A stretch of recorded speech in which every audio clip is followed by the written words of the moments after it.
Hello friends, সময় ও কার্যের ২ নম্বর ক্লাসে সবাইকে স্বাগত। একের দাগে দুটি অঙ্ক দেয়া আছে। আগে আমরা নিচের অঙ্কটি রিভাইজ করব এবং সেখান থেকে একটি ফর্মুলা খুঁজে বের করব, তারপর উপরের অঙ্কে প্রয়োগ করব। এ ও বি একটি কাজ যথাক্রমে ৪ দিনে ও ১২ দিনে শেষ করে, তবে এ ও বি একত্রে কাজটি কত দিনে করবে? এ করে ৪ দিনে 4 ডেজ, বি করে ১২ দিনে 12 ডেজ। দুটো লসাগু করে নেব, হয়ে গেল ১২। এই ১২ হলো আমাদের মোট কাজ।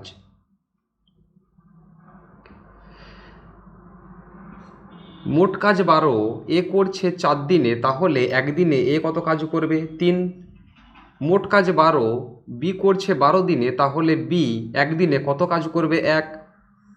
এ এবং বি একত্রে একদিনে কাজ করবে ৪। এ এবং বি একত্রে একদিনে কাজ করবে ৪, মোট কাজ ১২। এ আর বি এর একত্রে করতে কতদিন সময় লাগবে? ১২/৪ সমান ৩ দিন। এখান থেকে আমরা কোন ফর্মুলা খুঁজে পেলাম? ধ্যান সে দেখো, ১২ হচ্ছে মোট কাজ বাই কর্মক্ষমতা বা কর্মদক্ষতা বা এফিসিয়েন্সি সমান নাম্বার অফ ডেজ বা দিন সংখ্যা। তাহলে কি পেলাম? মোট কাজ বাই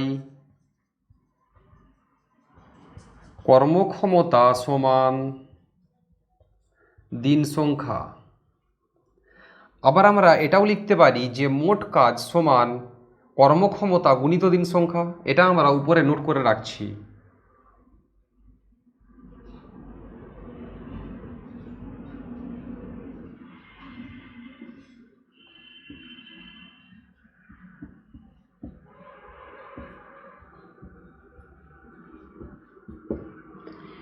এরপর উপরের অঙ্কটি করব।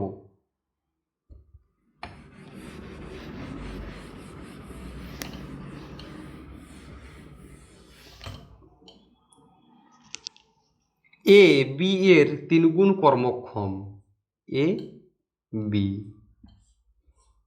বি এর 3 গুণ কর্মক্ষম, এটা মানে কি? এটা মানে কোনো একটা নির্দিষ্ট সময়ে এ যদি 3 কাজ করে তাহলে বি করবে 1। আবার বলছি, এ বি এর 3 গুণ কর্মক্ষম, এটা মানে কোনো একটা নির্দিষ্ট সময়ে বি যদি 1 কাজ করে তাহলে এ করবে 3। এ বি এর 3 গুণ মানে বি যদি 1 করে তাহলে এ করবে 3। এ ও বি একত্রে একটি কাজ 4 দিনে করতে পারে, এ ও বি একত্রে একটি কাজ 3 দিনে করতে পারে। এ ও বি একদিনে কতটা কাজ করছে? 4 ইউনিট মানে 4 একক। একত্রে 3 দিনে করবে, এটা হয়ে গেল আমাদের মোট এফিসিয়েন্সি বা কর্মক্ষমতা। 3 দিনে করবে, দিন সংখ্যা দেওয়া আছে, তাহলে আমরা এখান থেকে মোট কাজ পেয়ে গেলাম। তাহলে মোট কাজ কত? কর্মক্ষমতা 4 গুণিত দিন সংখ্যা কতদিন? 3 দিনে, সমান মোট কাজ আমরা পেয়ে গেলাম 12 একক বা 12 ইউনিট। তবে এ ও বি আলাদা আলাদাভাবে কাজটি কতদিনে করবে? 12 ইউনিট কাজ এ একদিনে 3 ইউনিট করে, মানে কতদিন সময় লাগবে এ এর? 12/3 সমান 4 দিন। 12 ইউনিট কাজ বি করে 1 ইউনিট, তাহলে বি এর কতদিন সময় লাগবে? 12/1 সমান 12 দিন। উত্তর হয়ে গেল। 2 দাগের অঙ্ক, এ বি এর 2 গুণ কর্মক্ষম। এ ও বি একত্রে একটি কাজ 7 দিনে করতে পারে, তবে এ একা কাজটি কত দিনে করবে? কিভাবে হবে? এ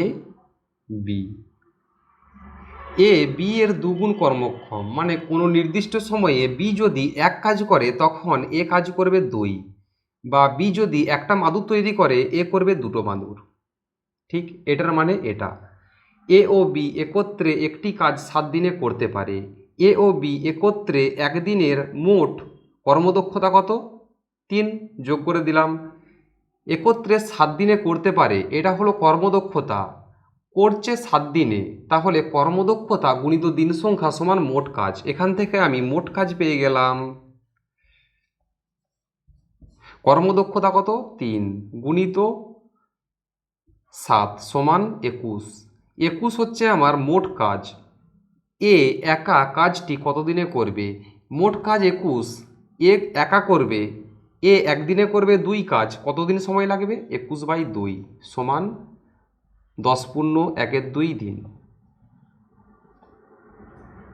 3 দাগের অঙ্ক, এ ও বি একত্রে একটি কাজ 9 দিনে করতে পারে। এ বি এর 3 গুণ কর্মক্ষম, তবে বি একা কাজটি কতদিনে করবে? এ বি এর 3 গুণ কর্মক্ষম, এটা আগে ভাষায় প্রকাশ করে নেব। বি যদি কোনো নির্দিষ্ট সময়ে এক কাজ করে, এ করবে 3। এ ও বি একত্রে একটি কাজ 9 দিনে করতে পারে। এ ও বি একত্রে 9 দিনে করতে পারে, মানে দুজনের একত্রে একদিনের এফিসিয়েন্সি কত? যোগ করে দেব 4। মোট কাজ কত? মোট কাজ হচ্ছে কর্মদক্ষতা, কর্মদক্ষতা কত? 4 গুণিত দিন সংখ্যা কত? 9 সমান 36। এই 36 হলো মোট কাজ। মোট কাজ পেয়ে গেলাম 36। বি একা কাজটি কতদিনে করবে? বি একদিনে কাজ করে 1। 36 কাজ করতে বি এর সময় লাগবে 36/1 সমান 36 দিন। 4 দাগের অঙ্ক, একটি খাদ্য ভাণ্ডারে 1600 জনের 60 দিনের খাদ্য মজুদ ছিল। 15 দিন পর 600 জন অন্যত্র চলে যাওয়ায় অবশিষ্ট খাদ্য কতদিন চলবে? তোমাদের মনে প্রশ্ন আসতে পারে, স্যার এটা তো খাদ্য ভাণ্ডারের অঙ্ক, এটা সময় ও কার্যে কীভাবে এলো? কিন্তু মনে রাখা দরকার, খাওয়া দাওয়া একটি কাজ, তাই এটি সময় ও কার্যের মধ্যে চলে এসছে। যাই হোক, আমাদের এখন অঙ্কটা সলভ করতে হবে। বলছে 1600 জনের 60 দিনের খাওয়া দাওয়া ছিল, মানে এটা একটা খাবার, মোট পরিমাণ এই খাওয়া দাওয়াটা ছিল। 15 দিন পর কেস গোলমাল হয়ে যাচ্ছে, মানে 1600 জন তো 15 দিন খাওয়া দাওয়া করছে, তারপর 1600 জন 15 দিন খাওয়া দাওয়ার পর কতটা খাওয়া দাওয়া অবশিষ্ট থাকছে? সেটা হলো 1600 গুণিত 45। এই দুটো যোগ করে দাও, এটা চলে আসবে। মানে এই খাওয়া দাওয়াটা শেষ হয়ে গেছে, এটা করে নিয়েছে, তারপর এই খাওয়া দাওয়াটা অবশিষ্ট আছে। এই অবশিষ্ট খাওয়া দাওয়াটাই কি বলছে? 15 দিন পর 600 জন অন্যত্র চলে যাচ্ছে, মানে 1600 জনের মধ্যে 600 জন চলে যাচ্ছে, মানে এই খাওয়া দাওয়াটা কতজন করছে? 1000 জন। 1000 দিয়ে ভাগ করে দেবো, 1 2 1 2, 2 5 10, 2 8 16, 5 9 45, মানে 9 5 45, সরি 8 9 72, 72 দিন। মানে 15 দিন পর 600 জন অন্যত্র চলে যাওয়ায় অবশিষ্ট খাদ্য 72 দিন চলবে। 5 দাগের অঙ্ক, একটি খাদ্য ভাণ্ডারে 600 জনের 60 দিনের খাদ্য মজুদ ছিল। 5 দিন পর 500 জন অন্যত্র চলে যাওয়ায় অবশিষ্ট খাদ্য কতদিন চলবে? 600 গুণিত 60, এটা মোট খাওয়া দাওয়া, এটা ছিল ঠিক। 5 দিন পর উল্টোপাল্টা হয়ে যাচ্ছে, মানে 600 জন তো 5 দিন খাওয়া দাওয়া করছে, 600 জন 5 দিন খাওয়া দাওয়া করার পর আর কত খাওয়া দাওয়া পড়ে থাকছে? 600 গুণিত 55, এটা কি বুঝতে পারলে? এটা হচ্ছে মেন জিনিস। এটা মোট খাওয়া দাওয়া, এই খাওয়া দাওয়াটা 5 দিনে হয়ে যাচ্ছে, তারপর এই খাওয়া দাওয়াটা পড়ে থাকছে। 5 দিন হয়ে যাচ্ছে, তারপর কি বলছে? 500 জন কোথাও চলে যাচ্ছে, মানে 500 জন চলে যাচ্ছে 600 থেকে, এই খাওয়া দাওয়াটা কতজন করবে? 100 জন। 100 দিয়ে ভাগ করে দেব, মানে 55 ইন্টু 6 কত হবে? 330 দিন। 6 দাগের অঙ্ক, একটি খাদ্য ভাণ্ডারে 1000 জনের 100 দিনের খাদ্য মজুদ ছিল। 20 দিন পর 800 জন যোগদান করলে অবশিষ্ট খাদ্য কতদিন চলবে? 1000 জন গুণিত 100, এটা মোট খাদ্য, এটা ছিল। 20 দিন পর গোলমাল হচ্ছে, কি হচ্ছে? মানে 1000 জন 20 দিন তো খাচ্ছেই, 1000 জন 20 দিন খাওয়ার পর আর কত খাদ্য অবশিষ্ট থাকছে? 1000 গুণিত 80, এই খাদ্যটা অবশিষ্ট থাকছে। এটা আমরা কি করে পেলাম? এটা 100 থেকে 20 বিয়োগ করে দিলাম, তাহলে হলো 80। এই অবশিষ্ট খাদ্য খাদ্য ভাণ্ডারে আরও 800 জন চলে এসছে, মানে 1000-এর সঙ্গে 800 যোগ হয়ে গেল, কত হলো 1800। এই 1800 জন এই খাবারটা খাচ্ছে, কতদিন চলবে ভাগ করে দেব। 2 4 2 9, 400/9 সমান 9 4 36, 9 4 36, 4 9 দিন। এটা হয়ে যাবে উত্তর। 7 দাগের অঙ্ক, কিছু সংখ্যক লোক 70 দিনে একটি কাজ করে, যদি 2 জন লোক কাজে যোগ না দেয় কাজটি শেষ করতে আরও 10 দিন বেশি সময় লাগে। 7 দাগের অঙ্ক, কিছু সংখ্যক লোক 70 দিনে একটি কাজ করে, যদি 2 জন লোক কাজে যোগ না দেয় কাজটি শেষ করতে আরও 10 দিন বেশি লাগে, তবে প্রথমে কতজন লোক ছিল? কিভাবে করব? কিছু সংখ্যক লোক মানে এক্স লোক কত দিনে করছে? 70 দিনে একটি কাজ। এটা একটি কাজ যেটা এক্স জন লোক 70 দিনে করছে। 2 জন লোক কাজে যোগ না দেয় মানে x-2 যখন হবে, 2 জন লোক কম হয়ে যাবে, তখন কাজটি করতে আরও 10 দিন বেশি সময় লাগে। আগে লাগতো 70 দিন, এখন লাগবে 80 দিন। একটি কাজ মানে দুটো কাজ সমান, তাহলে 70x সমান 80x মাইনাস 160।